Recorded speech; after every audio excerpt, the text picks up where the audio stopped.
Hi, I'm Elizabeth at the Radford Public Library, bringing you what's new in books at the Radford Public Library, and a new title that we have in adult fiction. It just came out March 2nd, so it's pretty hot off the press.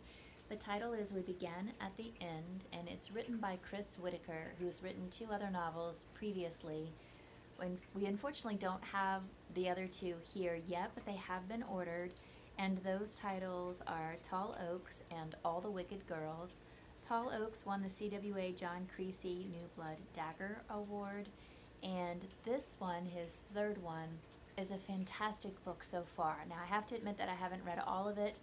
I'm only this far, but I do intend to finish it within the next day or two. I already like it very much. I like the tone of it, the pace of it.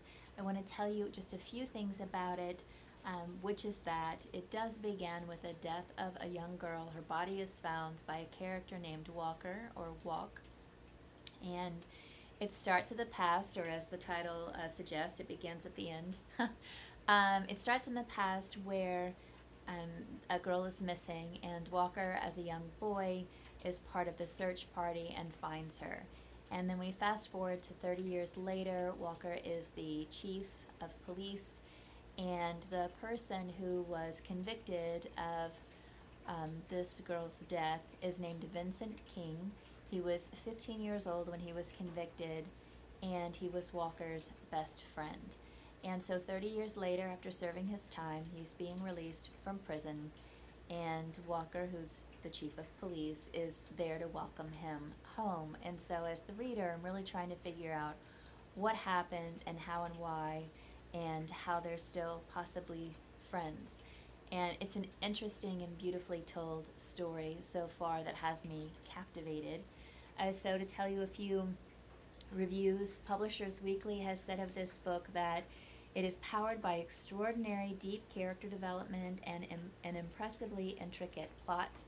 This novel is simultaneously a murder mystery, a love story, and a heartbreaking tragedy.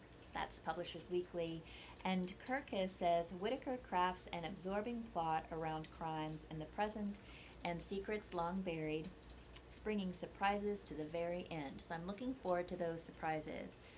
Two other things that caught my eye about this book that made me want to read it, in addition to the gorgeous cover of this book, are the author reviews that it has. For instance, Kristen Hanna, who is the best-selling author of The Nightingale and The Four Winds. Of this book, she says it's a vibrant, engrossing, unputdownable thriller that packs a serious emotional punch. One of those rare books that surprise you along the way and then linger in your mind long after you've finished it. And on the cover of the book, Louise Penny, who is certainly an established, well-known author that I have only just recently read and who I really like, she has reviewed this book by saying this is a book to be read and reread and an author to be celebrated. So I'm really excited to be reading this, and I do enjoy it so far. It's one of those books that I can't wait to get back to, and I'm looking forward to finishing it. It is what's new at the Radford Public Library, and we hope to see you soon. We have it here if you'd like to check this out, and we'll get back to you soon with something else new at the Radford Public Library. Thanks for listening, and take care.